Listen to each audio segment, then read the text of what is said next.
Bismillahirrohmanirrohim.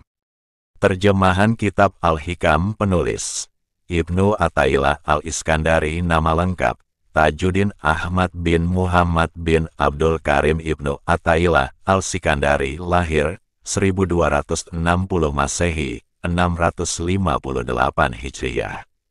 Wafat di Kairo, Mesir, 1309 Masehi, 709 Hijriah.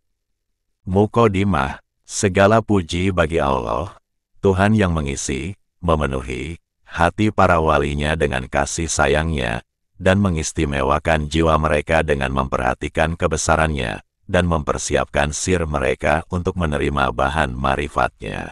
Maka hati nurani mereka merasa bersukaria dalam kebun marifatnya, dan roh mereka bersuka-suka di alam malakutnya, sedang sir mereka berenang di lautan Jabarut. Maka keluar dari alam fikiran mereka berbagai permata ilmu, dan dari lidah mereka mutiara hikmat, pengertian. Maha suci Allah yang memilih mereka untuk mendekat padanya, dan mengutamakan mereka dengan kasih sayangnya. Maka terbagi antara salik dan majzub, dan menyintai dengan yang dicintai. Mereka tenggelam dalam cinta zatnya, dan timbul kembali karena memperhatikan sifatnya. Kemudian selawat serta salam atas junjungan kita Nabi Muhammad Sallallahu Alaihi Wasallam, sumber dari semua ilmu dan nur, bibit dari semua marifat dan sir, dan semoga Allah ridho pada keluarga dan sahabatnya yang tetap taat mengikuti jejaknya. Amma ba'du, adapun dalam segala masa maka ilmu tasawuf yang dahulunya atau hakikat ilmu tauhid untuk mengenal Allah, termasuk semulia-mulia ilmu terbesar dan tertinggi, sebab ia sebagai intisari daripada syariat, bahkan menjadi sendi yang utama dalam agama Islam, sebab Allah telah berfirman, "Wa ma khalaqtul jinna wal insa illa liya'budun." Tidaklah aku menjadikan jin dan manusia kecuali supaya mereka mengenal aku. Karena pengertian ilmu tauhid telah berubah nama menjadi ilmu kalam, ilmu filsafat yang sama sekali seolah-olah tidak ada hubungannya dengan akhlak dan amal usaha, maka timbul nama ilmu tauhid yang dijernihkan kembali dari sumber yang semu, diajarkan dan dilakukan oleh Nabi Sallallahu Alaihi Wasallam dan sahabatnya. Sebab dari ilmu inilah akan dapat memancar nur hakikat, sehingga dapat menilai semua soal hidup dan penghidupan ini dengan tuntunan Allah dan pelaksanaan Rasulullah. Sedang kitab Al-Hikam yang disusun oleh Abul Fathel Ahmad bin Muhammad bin Abdul Karim bin Abdurrahman bin Abdullah bin Ahmad bin Isa bin Al-Husain bin Atta Allah Al-Iskandari. Kitab ini yang sangat mantap ajaran tauhidnya sehingga tampak benar bahwa ia berupa ilmu laduni dan rahasia kudus. Adapun definisi ilmu tasawuf, tauhid. Al-Junaid berkata, 1. Mengenal Allah, sehingga antaramu dengan Allah tidak ada perantara, hubungan dengan Allah tanpa perantara. 2. Melakukan semua akhlak yang baik menurut sunatul Rasul dan meninggalkan semua akhlak yang rendah. 3. Melepas hawa nafsu menurut sekehendak Allah. 4. Merasa tiada memiliki apapun, juga tidak dimiliki oleh siapapun kecuali Allah. Adapun acaranya, yaitu mengenal asma Allah dengan penuh keyakinan, sehingga menyadari sifat-sifat dan afal Allah di alam semesta ini. Adapun gurunya, maka Nabi Muhammad Sallallahu Alaihi Wasallam yang telah mengajarkan dari tuntunan wahyu dan melaksanakannya lahir batin sehingga diikuti oleh para sahabat-sahabatnya radhiyallahu anhu. Adapun manfaatnya, mendidik hati sehingga mengenal zat Allah, sehingga berbuah kelapangan dada, dan bersih hati berbudi pekerti yang luhur menghadapi semua makhluk.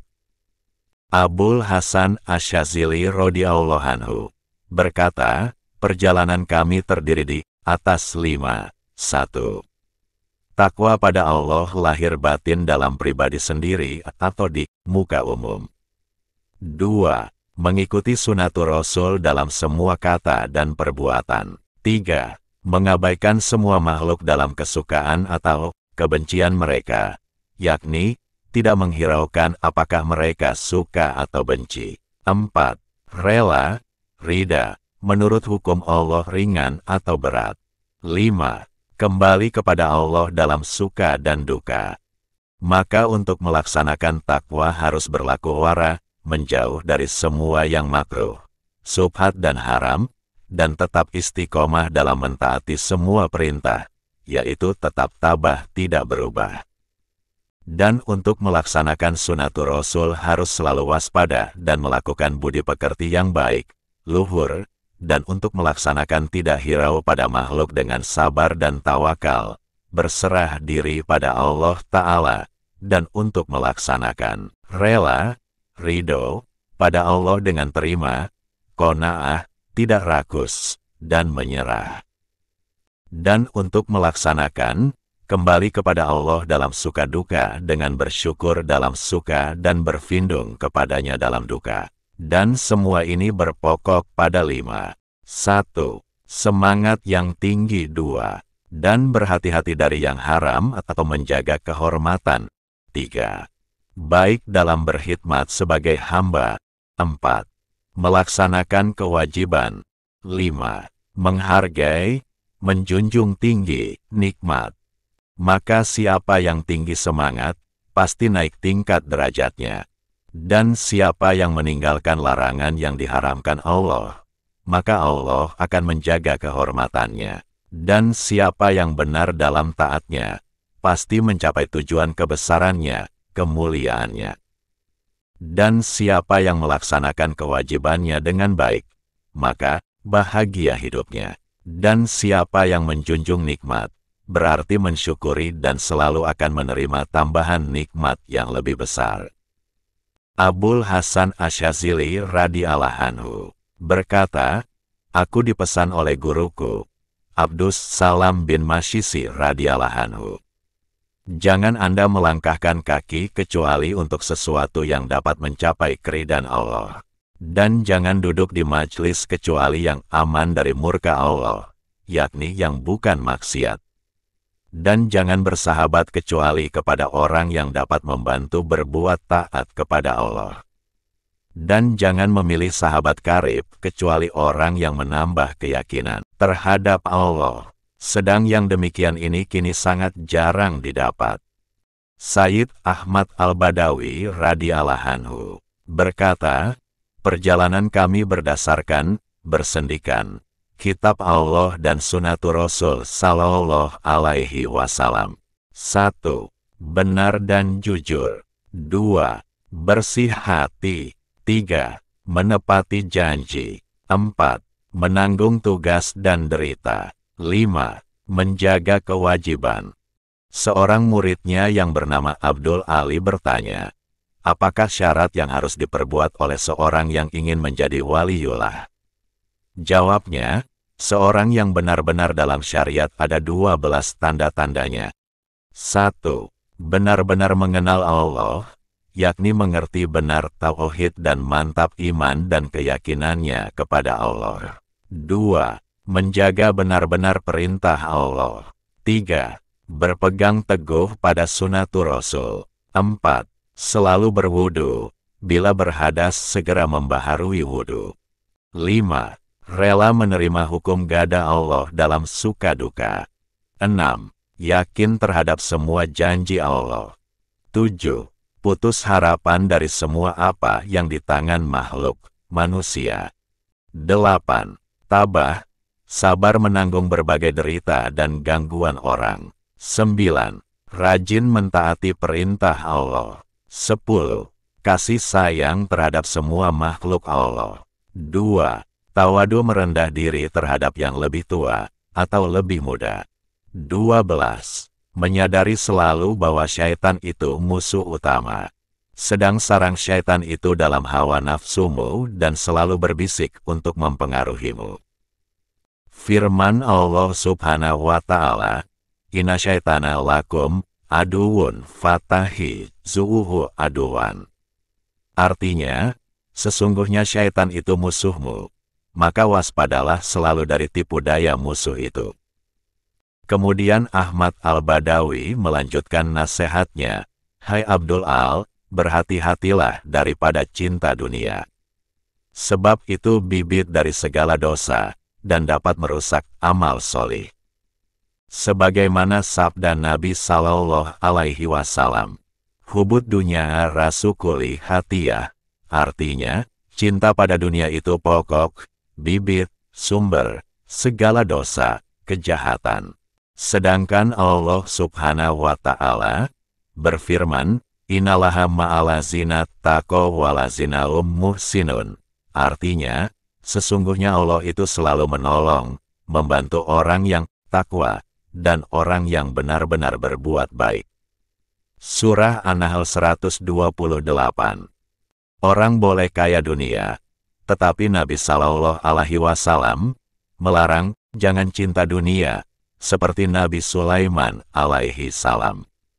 Dan para sahabat yang kaya, kita harus menundukkan dunia, dunia tidak boleh diletakkan dalam hati.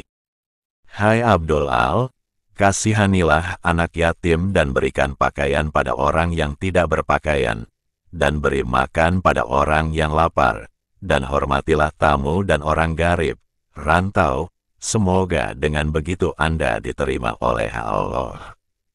Dan perbanyaklah zikir, jangan sampai termasuk golongan orang yang lalai di sisi Allah. Dan ketahuilah bahwa 1 rakaat di waktu malam lebih baik dari 1000 rakaat di waktu siang, dan jangan mengejek bala, musibah yang menimpa seseorang. Dan jangan berkata gibah atau namimah, menyebut kejelekan orang atau mengadu domba antara seorang dengan yang lain.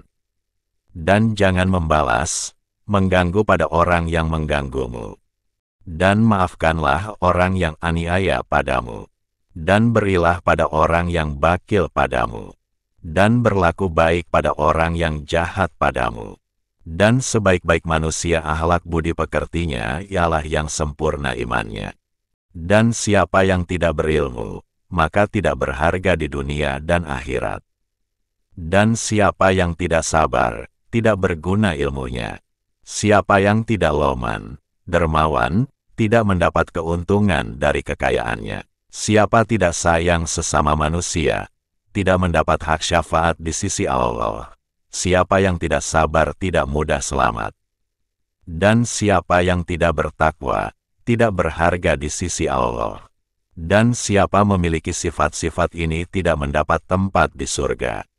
Berzikirlah pada Allah dengan hati yang hadir, khusyuk, dan berhati-hati daripada lalai, sebab lalai itu menyebabkan hati beku. Dan serahkan dirimu pada Allah, dan relakan hatimu menerima bala ujian sebagaimana kegembiraanmu ketika menerima nikmat. Dan kalahkan hawa nafsu dengan meninggalkan syahwat.